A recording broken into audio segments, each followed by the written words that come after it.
What's up, fam? What's up, fam? Welcome to Hope TV. So excited that you've tuned in today. It's a privilege and a blessing and a joy to have you with us.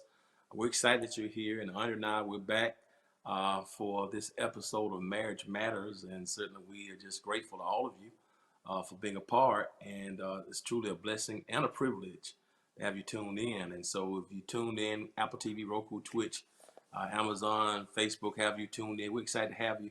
I want you to drop us a line, let us know the city, state, country from which you're viewing. Also, want you consider subscribing, commenting, liking, and most important, help us to share it. Every time you share it, helps us with those algorithms. We've been doing this about a month now, haven't we? About a year now. Oh A my year, goodness, yes. it's almost a year. Yeah, we started with the women's ministry March of last year, and here's what's funny, and here we are back at almost a year. So listen, next week will be a year that we've been doing this. So unbelievable. So it's just crazy. It's just amazing that this has been going on this long. So we're excited about it and glad you guys are here. And we appreciate you being a part. So subscribe, like, comment, share. Make sure you share. Hit that share button. Also want to thank all our viewers who've tuned in through IG Live. We appreciate you being a part today, man. Anything you want to share with people? No, just thank you for being a part. Thank you for sharing with us, and thank you for watching. Yes, yes, excited to have you with us. Hey, we have a couple that we love and appreciate so much. They were with us months ago. One of the first couples we had on, and we appreciate their story and their journey because they have a lot of different moving parts going on and trying to navigate those moving parts in life and relationship and the pandemic. And like everybody else is trying to get through this season, and we want to have them come back because they did something that we didn't get into last time. I want to get into it more this time.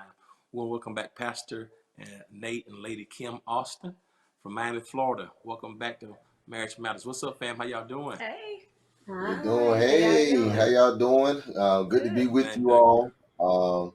Good to be with you, seeing you in a different light. Last time we saw each other was for a sad occasion. So we're Yeah. grateful to be on with you guys. We were one of the first couples of this show, and we're still together. Still healthy, still healthy, 1 year still later. strong. So we're blessed, man. Well, we know it's all due to God and all due to Kim. So I love you, Kim. Thank you. I think Kim thinks she Thank is you. God sometimes, but yeah, Yeah, it's amazing. I mean, when we talked, months ago, almost a year ago, who would have ever thought that we still be in this? And you guys gave us some pointers. We're still here, and more than likely gonna be here for a few months. Things getting better, but we still pulling through it. In right. terms of, a couple, how have you both been able to kind of navigate through it? Wow. It has been challenging, but while it's been challenging, I think it's allowed us to be creative. One of the things that we're doing in this virtual space, and we have intentionally begin to make time for each other, and so often we've made the church a priority, which of course is very important. But we've learned that we are just as valuable to ourselves than we are to our church, and so I think that's been the greatest thing for me. I don't know if I'm speaking for you, but I know early on, when the pandemic first started, we had this a similar comment making ourselves a priority. Um, I must say, as the pandemic has gone on, like you said, Pastor Smith, we didn't expect it to go on this long, so we've had to elaborate on our creativity. Sort of say, at first stuff was everything was closed down. We kind of didn't have a choice. Then things started opening back up, and we started getting back to trying to find a rhythm and everything. And we kind of a little bit gone back to church, so that kind of made us have to be a little more creative. And plus, like any other couple, you need a little distance sometimes. So that's why I say we had to elaborate on our creativity. and we still haven't found a way to get rid of those kids. No, And I they think still that's here. that's the Yeah, that's the kids are biggest still here. that's the big I feel you. I feel you. So, let me ask you this: have they gone back to school, or Kim? How are you doing with? Because I know you're an educator. And with the kids being in school, are you still educating at home, your children and other children, or how are you working with that? No. Um, my kids are here. One is here. Another one was home for a while. My youngest one was home for a while because they had a scare, so he was home for a while. I kind of really didn't want to send him back, but I had to send him back because he was more like the more active one, and his school is much smaller, not a public school. So I felt a little more comfortable with him going back because with the other one being older and requiring a little more attention because of the grade level and stuff, it was a big distraction and more work on me. But no, I haven't been in the classroom directly for about 5 or 6 years, but I've had to revisit some things and been in close connection with some of my teacher friends. And my oldest one is kind of a little strain on him because he needs kids need that one on one. So I've been kind of giving him one on one and have some friends that he hook up with and they give him a little more one on one just to keep them kind of grounded. But for the most part, I think they're doing pretty well. That's great. I know you also, start a business. You guys doing a lot in business as well. You both been running the business as well. Can you tell us about that? Yeah, right before the pandemic, our business was doing very well. We run a catering company, which caters to schools, and we had high revenue before the pandemic. We were close to about $1 million in revenue from that business, and of course, with the pandemic hitting, it affected schools, and so therefore, when it affected schools, it affected our business, and so we had to really pivot. Because that was the main reason why she hasn't been in the school system for 5 years, because she's been running that business. And so when the business took a hit, and the schools closed, I couldn't even send her back to school to go get a job. So we definitely had to navigate through that situation. We had to learn how to make adjustments. But now things are picking back up, and we're kind of getting back to a sense of normalcy when it comes to business. It's still about halfway to where it was, but we thank God that we're still surviving. Yeah, and the hardest part was we had to let some people go in the midst of our own adjustment. So we had to do what we had to do for our home and for our business sake. So that was difficult as well. Yeah, I mean, it's just a tough time on a lot of people, and people, everybody's having to adjust and make adjustments. It's like, except the people who really benefiting off of this, the billionaires, they seem to be on somebody Right, Right. who like it right, like it is. But I right. think anybody can understand what's happening. That's amazing. You want to say something? Yeah, I think, and it brings me to this point that you said you guys are making more time for each other. So, like, can you give like some of the couples like some ideas of some things you've done, to kind of spice it up a little bit since you guys have been home for a year together?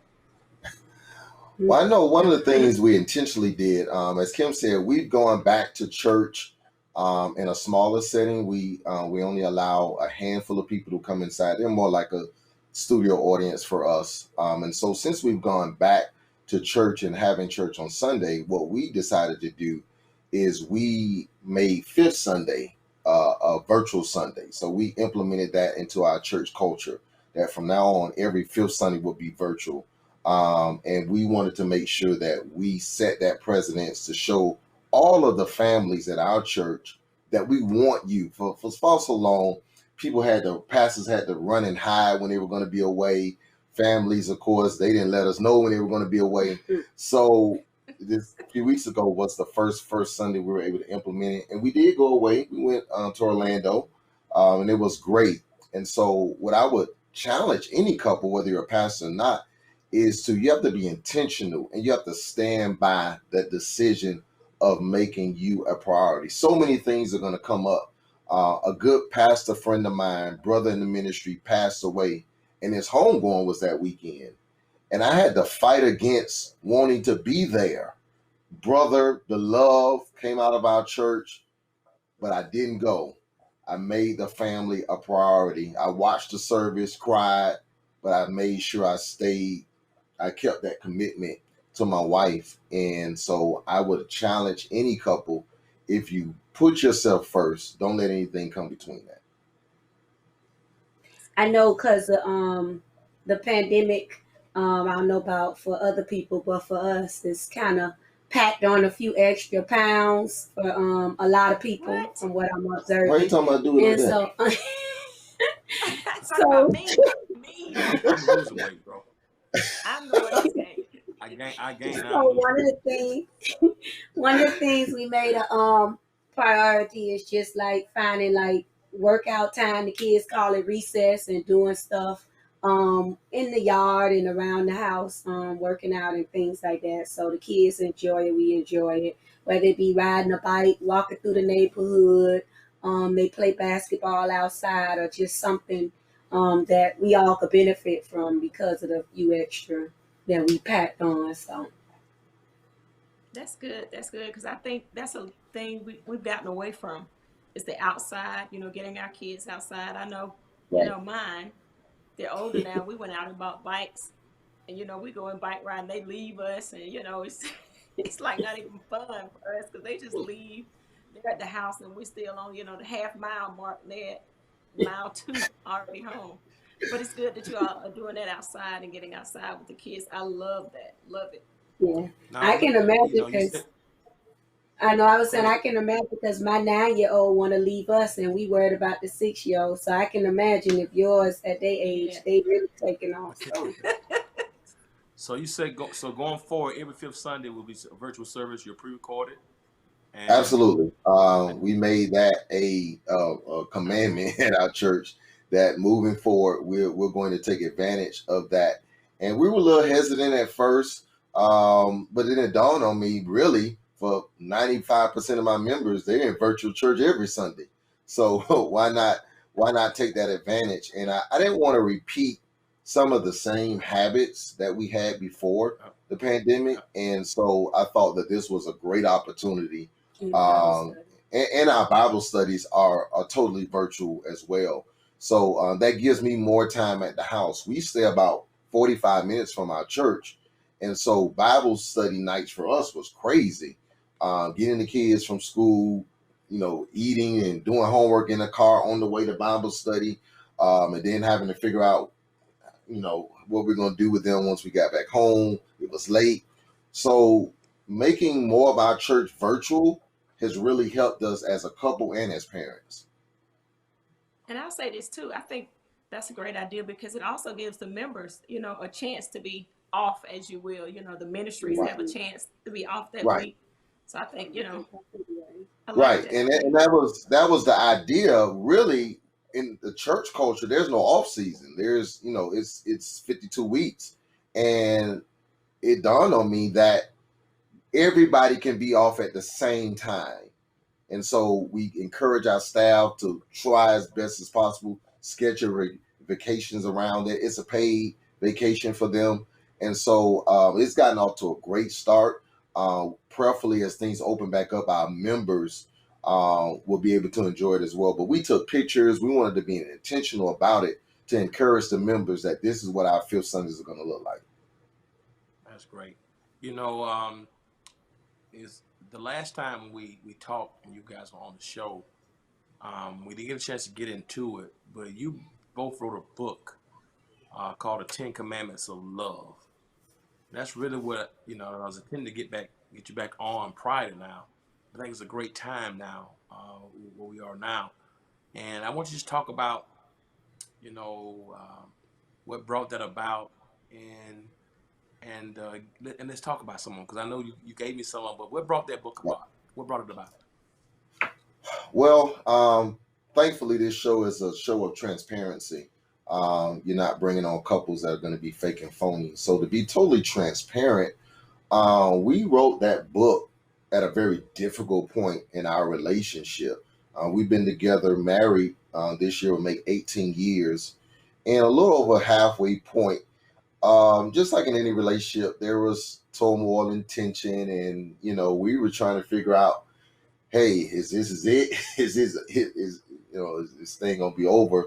And so God placed this in my spirit, and of course, couldn't write a book like this without doing it with my wife.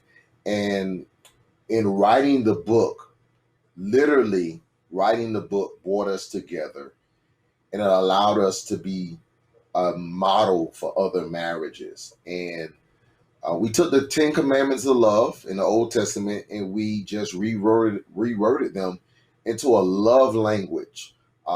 Very small book, I think less than 80 pages, but it literally dissects the Ten Commandments of love in the language of love. And so the first language is inclusivity. Thou shalt be exclusive. And for myself, I'll let Lady Kim speak on it.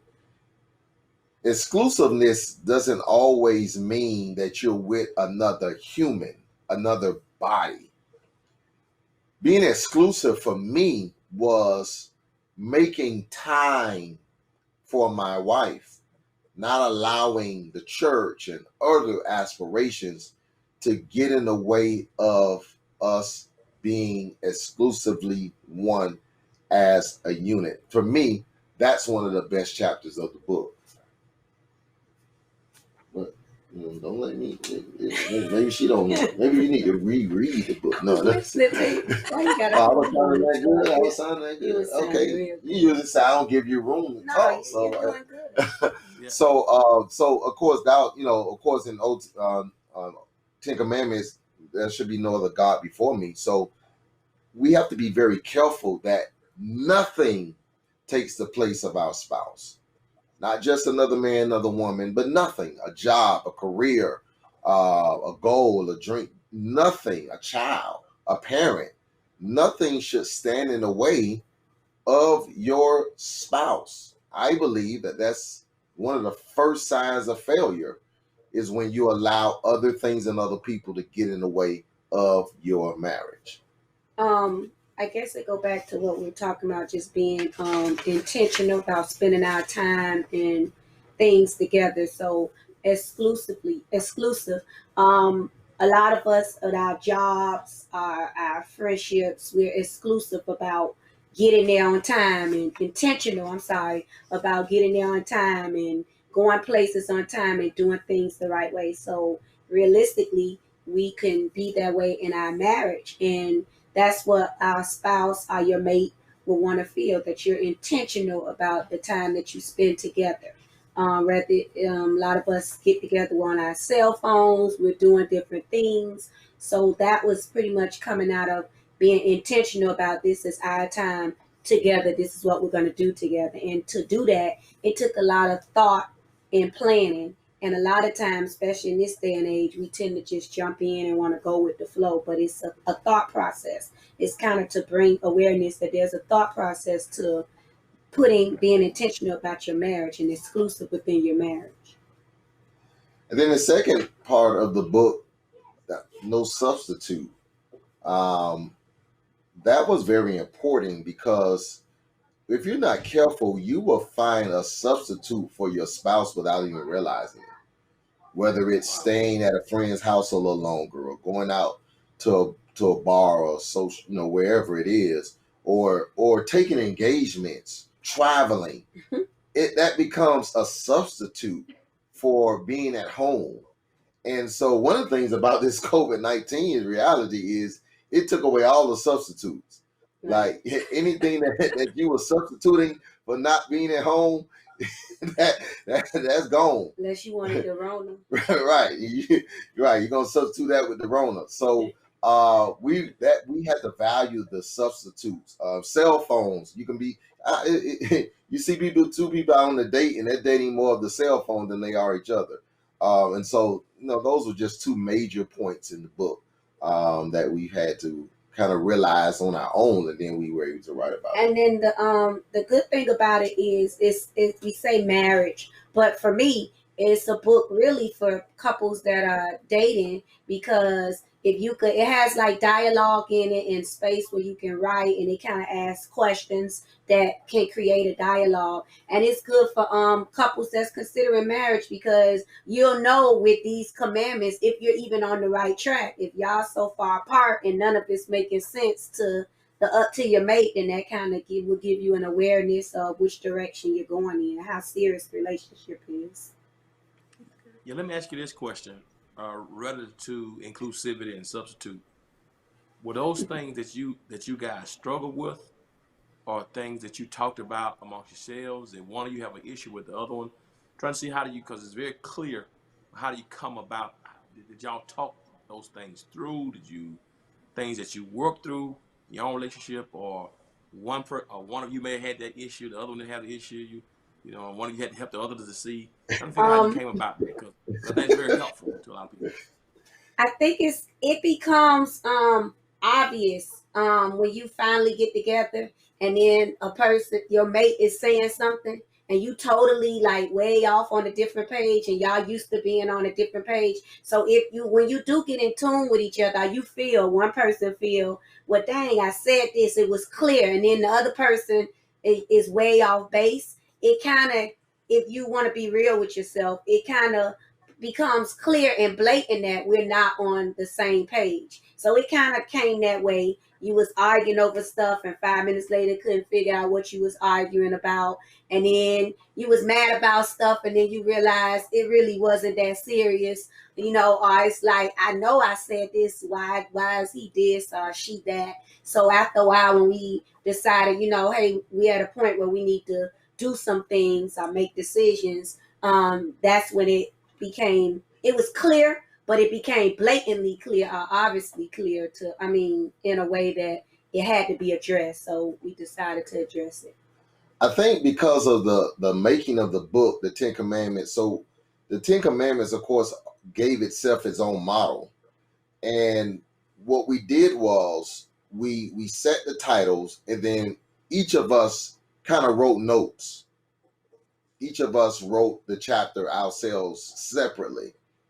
Then we came together. Basically, whoever had written the most about that chapter really meant that they was the problem, right? And so we compared each other's notes and added our own inputs, and so it allowed us to be creative because it already had its own model, its own skeleton, and so it helped us to realize, even through writing it separately, it helped us to realize how we saw the other person without even recognizing it. Because quite naturally, you're writing it, and the human aspect of it is you ain't writing it because you got the issue. You writing it because they got the issue. So when you're reading it, basically you're reading all the things that this person feels about me. And so it was very helpful for us. And we had a great time writing it. I must say we did have a good time writing it. And that's what kind of prompted to put the questions in there, because it was questions that we asked each other that had to be addressed, and to give people opportunity instead of you go over there and read, you read, and it kind of prompt, because sometimes we thinking stuff but we waiting on what the other person think. So the question was there, so it give you a starting point to start and kind of get an aha with each other.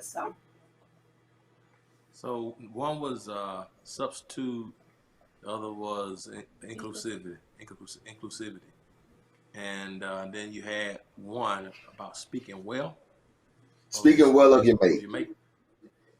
Yeah, that's that is a lost art in old married couples. I think speaking well of your mate is something that you must continue to do.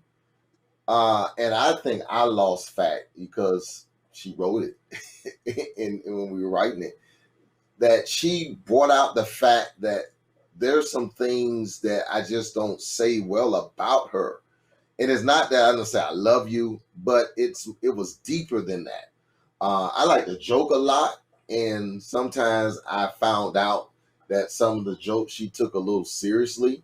And so I had to move from thinking that she knows this, that I feel this way, to actually speaking it outside of the platform that I have, which is the pulpit.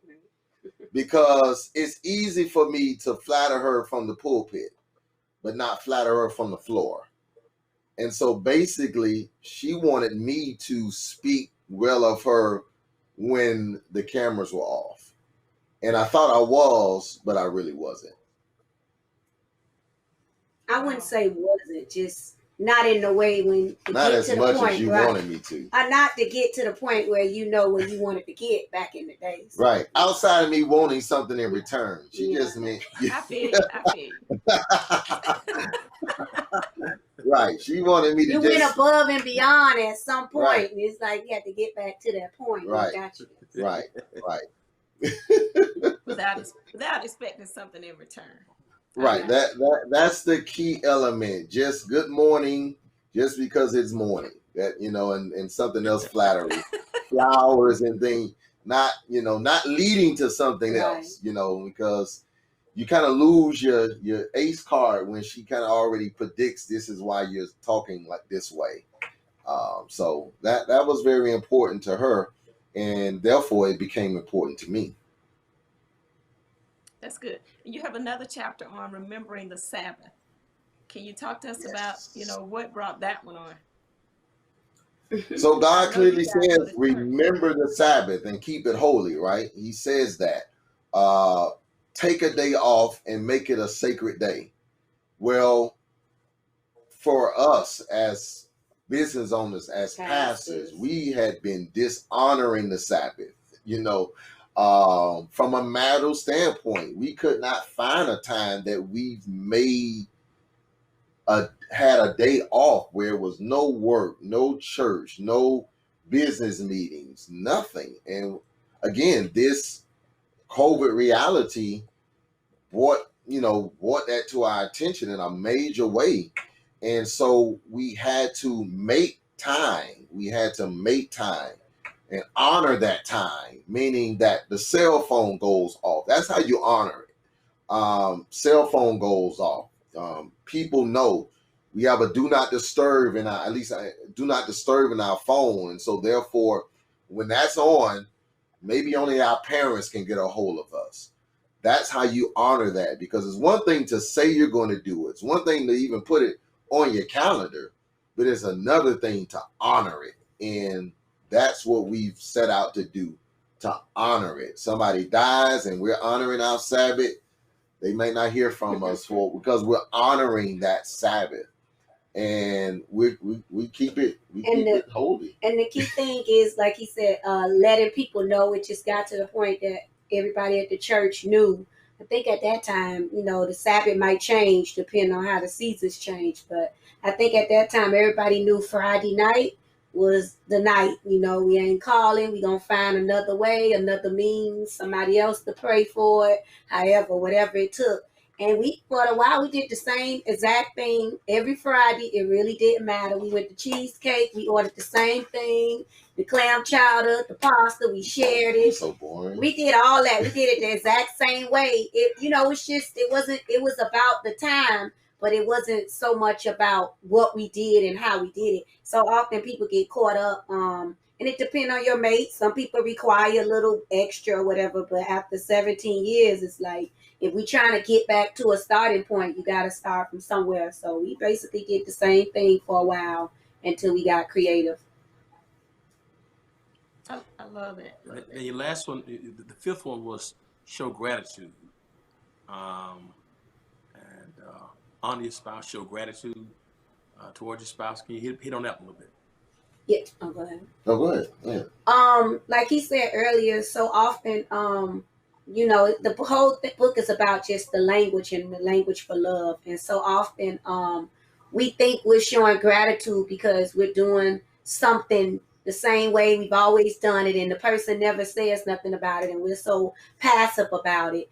And then sometimes we kind of have to come back to reality, and a lot of times we just, I don't want to say accept, but we just fall into a comfortable zone. And then when we look back at it, we realize, or when it come up, whether it be an argument or whatever, we think what we're doing is right because he or she didn't bring it up, or he or she didn't say anything about it. So, when we talk about it, they take it as, here you go, being negative or holding on to that or whatever. But it's just a simple time to bring it to their awareness, just to say, hey, thank you for this, or thank you for that, or we like how this, and just a compliment. It's just showing your gratitude, even with a compliment and things like that. Right. I mean, and it's about showing. That commandment in the original is honor thy mother and thy father. Showing it. not just saying it, but showing it. And it's ways to show it. It doesn't have to be financial, but showing it. Start by saying it, definitely, because I think we lack in that too. We don't really say that I'm thankful that you are with me. I'm thankful for what you do for me. We almost get to the point where it becomes an expectation Right. that you're supposed to do this. And I cook, be happy. right, you cook because you're supposed to cook, but you can be like Andre and don't cook. What? But I'm sorry. I'm staying in my own house. I ain't going there. But And, no, and take your husband there too. but it's showing, it's expressing it, and not feeling like it is a forced expression. No, it should be a sense to where I feel like I need to show and express to my wife that I'm grateful that she is with me, and honoring, and just honoring, and it goes honor and respect. It goes both ways, but it also goes hand in hand. And it's difficult being in a place of a pastor or just a community or involved type of person with their profession, because it seems like they do it and give it out so easy to other people. But then being the recipient or back on the other end, you would think, well, I've been here 17 years. You've been there 10 years. You would think it would come back so easy to feel that gratitude. And they're constantly, when you see your spouse or mate constantly giving, stopping, taking time, it kind of takes a toll on you. So you got to get to those points where you're able to pinpoint, and that's where the book will come in hand, in the dialogue. You can talk about those times where it need to be pinpoint, or those times where it comes up, and you could just address the issues at hand. So, and she brings up an interesting point, something I never thought about. But as a pastor and first lady, we get honored, and so sometimes in the back of our minds, we're saying, wow, they're honoring me more than she is, or more than he is. And so psychologically, it can do something to you when you got hundreds of people telling you how good you are, how you so this. Every time whatever you say is God's gift, and then you come home and you're not getting that in return. And so you have to make sure that no one is speaking better about to your spouse than you are. That's so good, man. This has been so helpful. I'm out of time already, man. I'm not gonna be able to get through all 10 in this episode. Will y'all come back for episode 2? Y'all come Yes, back. sir. Y'all come back, please. Yes, sir. absolutely. Yes, sir. All right, we'll be episode 4. All right, fam. Hey, we got to close this. This has been so rich. I hope you, everybody who's been watching, hope you've been blessed by it. I mean, this is, they're taking us through it. I want everybody to get that book, and tell us where you can get the book. We're gonna come back We're gonna come back next week and keep the conversation. But those who want to get the book now, tell us how they can get it. Absolutely. It's on Amazon.com. Just put 10 Commandments of Love. My name, Nathan E. Austin. It should pop up there. You can also go to positiontoprosper.org/TCL. That's our church website /TCL, 10 Commandments of Love. And you can find it there. But the easiest way you can do is find it on Amazon. Listen, they're gonna come back next week. We're out of time, and these 30 minutes have gone by so fast. We're gonna come back next week and keep talking about this. They're gonna be our special guest next week. So, and I appreciate you being a part. Great conversation. Same time next week. Same day, same time next week. Tune in for another episode of Marriage Matters. And always remember this: if you be good to God, God be good to you. Till next time, peace. Bye. Bye-bye.